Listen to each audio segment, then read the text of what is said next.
आपको यकीन हो रहा है कि आपकी बेटी यहाँ तक पहुँच गई है? वो एक शो में आता है ना, मैं कौन सा शो, मैं अपने मुंह से नहीं बोलना चाहता था। मतलब इंडिया के सबसे बड़े शो में इस वक्त यहाँ पर है।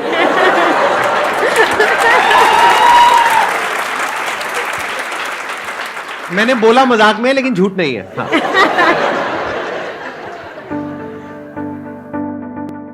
Please give an energetic and warm welcome to the one and only Roshni Mukherjee ji.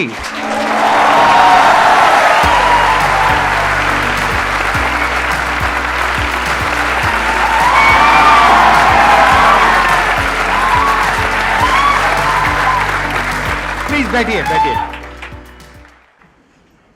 I am falling short of words to express that feeling कि कितने सालों से मतलब आपको देखते हैं वीडियोस में and you know motivating so many people and I could feel that aura while I was on the back stage. वो जो आवाज़ है, वो जो गूंज है, उसमें ही एक अलग पॉजिटिविटी है। सो of course it is definitely a moment that I will cherish all my life.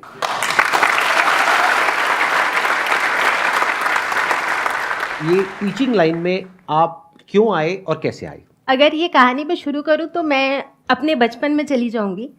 तो मुझे ऐसा लगता है जब मैं बहुत छोटी, जैसे बहुत छोटी एज में 5-6 साल की एज में हम अक्सर ही घर पे वो टीचर स्टूडेंट वाला गेम खेलते हैं, राइट? तो वो कई बच्चों को पसंद आता है खेलना, वो बोर्ड लगा करके टीचर बन के। एग्जैक्टली। इनफैक्ट जब मैं अपने स्कूल में थी, मे बी अराउंड क्लास 6-7 में जब मैं थी, तभी भी मुझे जैसे बहुत बार ऐसा होता था कि जो मेरे से एक क्लास जूनियर हैं उनको चीज़ें समझाना बड़ा अच्छा लगता था, और जिनको मैं समझाती थी वो भी बड़ा अप्रिशिएट करते थे कि हाँ दीदी अच्छा समझ में आया टाइप्स। जब मैंने अपनी पढ़ाई ख़त्म की यहाँ पर, उसके बाद मेरी प्लेसमेंट हो गई तो मैं आईटी इंडस्ट्री में जॉब करने लगी। मैं विप्रो में काम की हुई हूँ, फिर मैं HP ह्यूलेट पकार्ड में मैंने जॉब किया है एज अ क्वालिटी एनालिस्ट। मैं वहाँ पे अच्छा कर रही थी, बट डीप डाउन ना मैं पढ़ाना ही चाहती थी, ठीक है? तो मैं सोची कि क्या करूँ। कभी सोचा कि ये जॉब छोड़ के स्कूल की टीचिंग जॉब ले लेते हैं, बट चूंकि मैं उस समय आईटी में थी ना, तो तब यूट्यूब पे टीचिंग का तो इतना था ही नहीं, क्योंकि 2011 मतलब उस समय इंडिया में लर्निंग कंटेंट थे ही नहीं।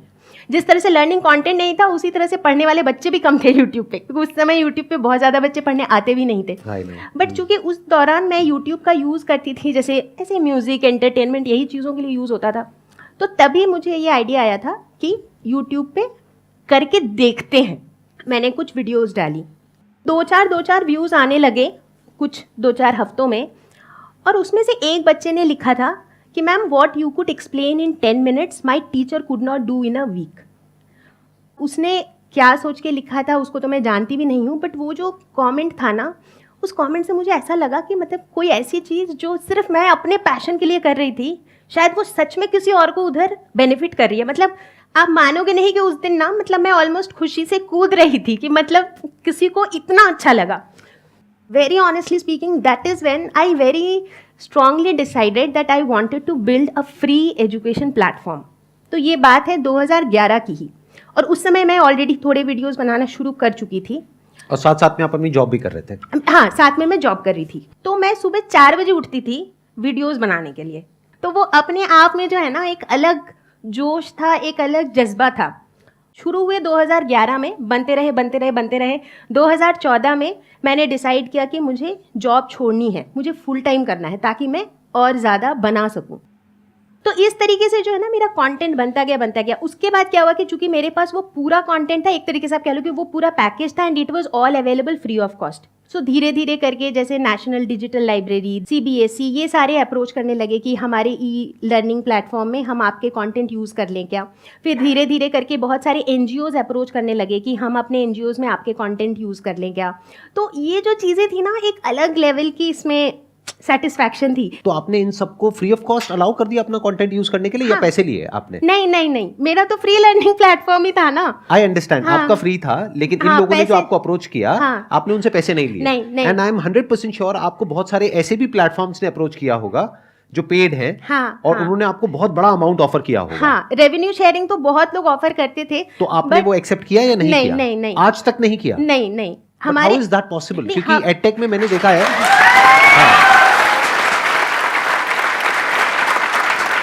मैं आपको एक प्रैक्टिकल बात बता रहा हूँ, because I am aware of कि कहाँ पर क्या चल रहा है, किसने किसको एक्वायर किया, किसको कितनी फंडिंग मिली, और आपने मेरे भी इसमें शो में आपने देखा है जो गेस्ट आए हैं वो बताते हैं कि उनको कितना पैसा मिलता है और कितना बड़ा बड़ा अमाउंट मिलता है।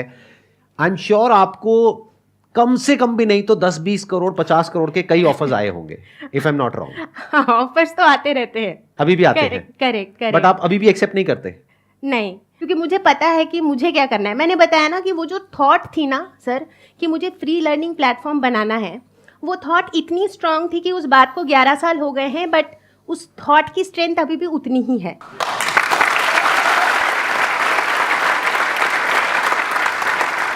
मैं यहाँ पर एक चीज और भी ऐड करना चाहूंगा। आज यहाँ पर लाखों लोग इस वीडियो को देखने वाले हैं। क्या आप ये कॉन्फिडेंस से कह सकते हैं कि फ्यूचर में भी अगर इस तरह के ऑफर्स आपके पास में आएंगे तो आप एक्सेप्ट नहीं करेंगे, इसको फ्री रखेंगे? या अगर कोई बहुत बड़ा ऑफर आया, मानो 10-20 करोड़ का है, 100 करोड़ का, तो आप कहोगे चलो जाने तो, क्या है, कंटेंट ही तो है, क्या फर्क पड़ता है?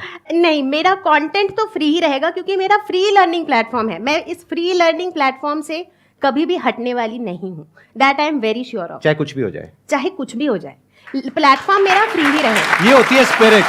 Let's give a big round of applause for her.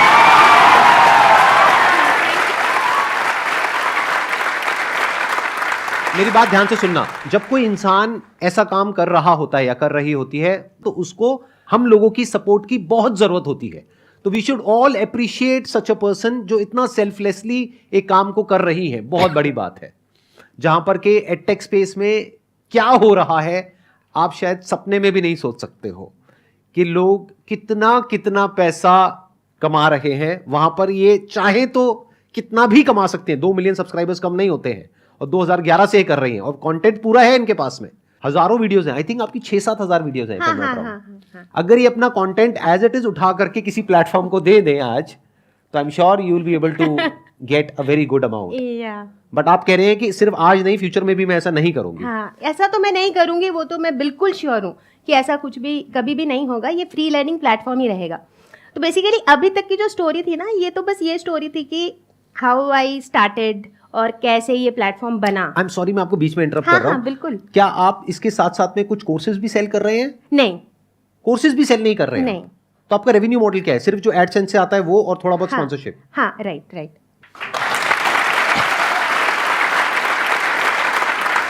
I must say मैं एडटेक स्पेस में बहुत लोगों से मिला हूं, लेकिन जिस तरह से आप कर रहे हैं ऐसे बहुत कम लोगों को मैं जानता हूं। एनीहाउ, हाँ बताइए। तो मैं ये कहने वाली थी कि ये तो शुरुआत की स्टोरी थी कि मतलब मैंने कैसे स्टार्ट किया और कैसे प्लेटफॉर्म को बनाया।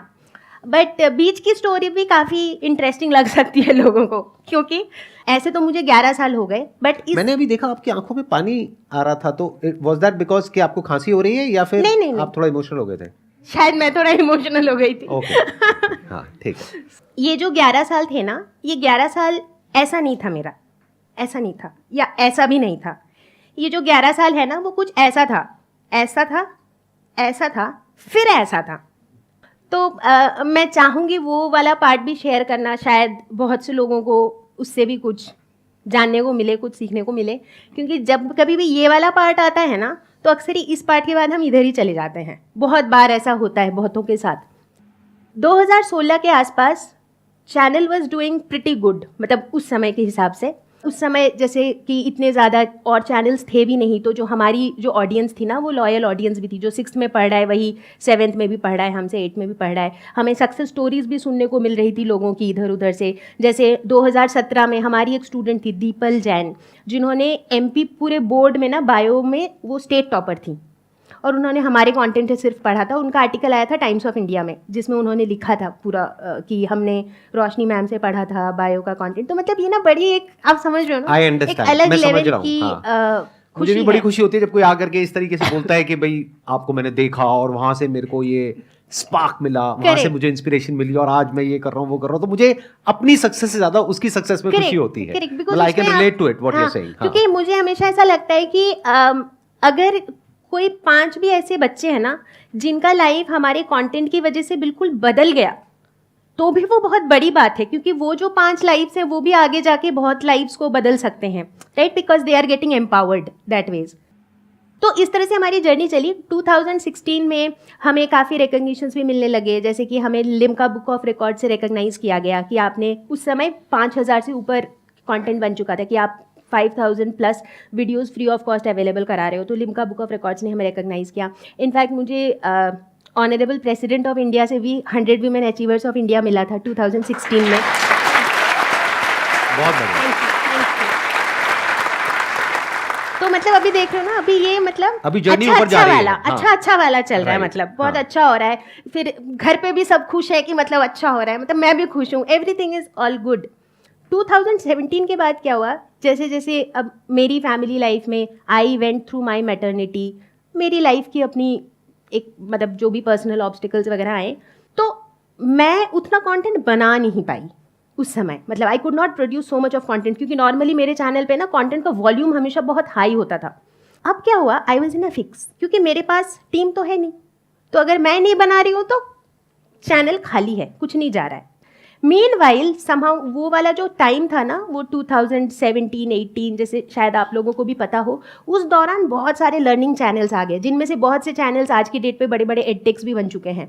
वो वाला ही फेज़ था जब जियो का भी पेनिट्रेशन हो चुका था, तो इंटरनेट की जो एक्सेसिबिलिटी है वो भी बढ़ गई थी, बहुत लर्निंग चैनल्स आ गए थे, तो बेसिकली कॉम्पिटिशन काफ़ी बढ़ गया था। But at the same time मुझे ये भी दिख रहा था कि मेरा चैनल का जो ग्राफ है ना वो नीचे जा रहा है, वो मुझे दिख रहा था। But I was not having a choice at that time, मतलब मेरे पास कोई चॉइस नहीं था, क्योंकि मेरे पास और तो कोई था नहीं बनाने के लिए।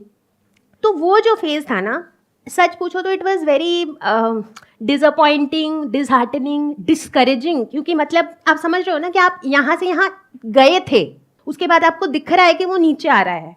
तो वो जो टाइम है ना, that is the time I think we need to be the strongest, जब हमको ये सोचना है कि व्हाट नेक्स्ट, मतलब मैं आज तो कुछ नहीं कर पा रही हूँ for what ever reason, but मुझे आगे क्या करना है।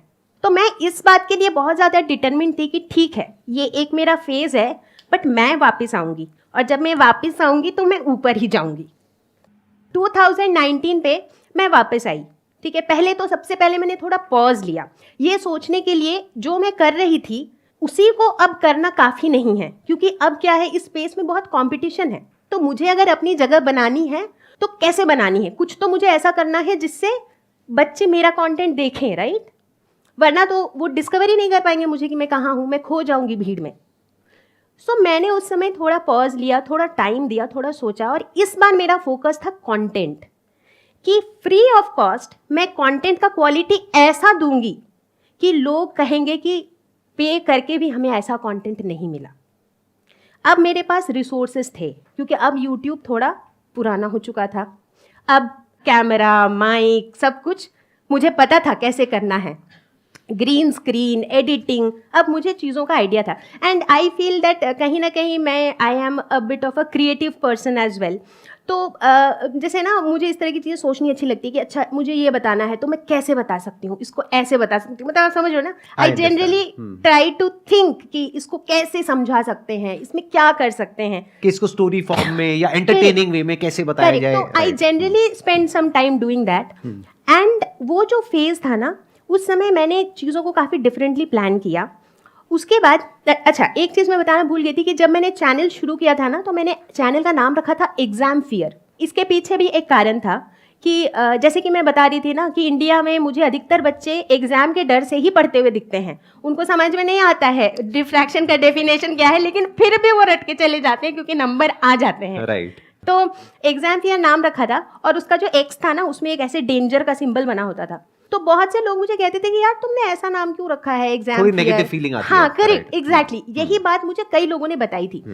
तो मैंने जो है ना पूरा नाम चेंज कर दिया और मैंने इसको लर्नो हब बना दिया, because end of the day मेरा जो मेन फोकस था that was to make learning engaging, ये मेरा मेन मुद्दा था इस बार। अब क्या हुआ, जो मेरा कंटेंट का जो फॉर्मेट था ना वो कंप्लीटली चेंज हो गया। अब जो है मैं ग्रीन स्क्रीन पे, इससे पहले तक जब मैं पहले बनाती थी तो उसमें मैं नहीं दिखती थी, मेरे पास कैमरा वगैरह का कोई सेटअप वगैरह था नहीं, तो वो पीपीटी वाली वीडियोस होती थी जिसमें ऑडियो आ रहा होता था और मैं वो पेन टैबलेट से लिख रही होती थी।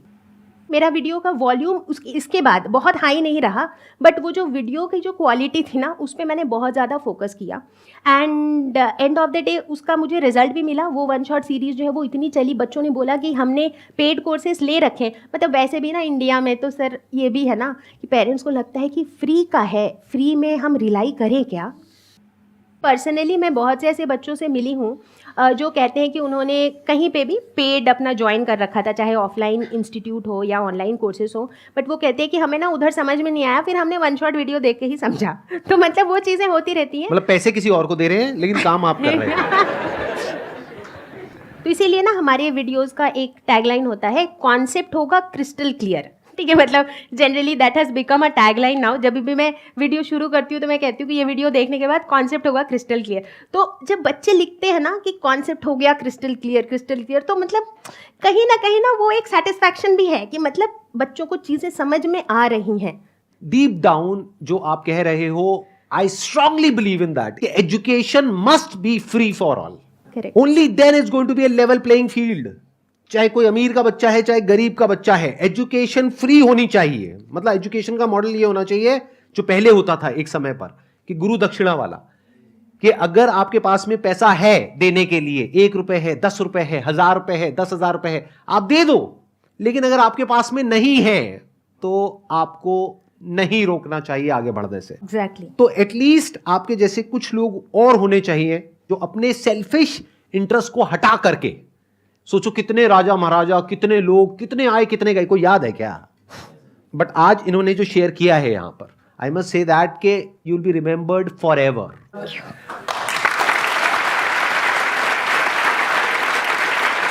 मैं सच बोल रहा हूं, मेरी इस बात को याद रखना। एक दिन ऐसा होगा जब इस दुनिया में मैं नहीं होऊंगा, आप नहीं होगे, लेकिन ये वीडियो हमेशा हमेशा के लिए रहने वाली है। करेक्ट। तो you will be there forever. You will be there as an inspiration for generations to come। अगर आप अपनी इस बात पर टिक पाते हैं जो बात आपने कही है। वैसे तो मैं देख पा रहा हूं आपके अंदर वो जो कन्विक्शन है, आपकी आंखों में नजर आ रहा है कि ये जो कन्विक्शन है आपके अंदर कि 100% आप कह रहे हो कि फ्री है तो फ्री है। अगर इस पर आप टिक पाते हो तो बहुत कमाल है।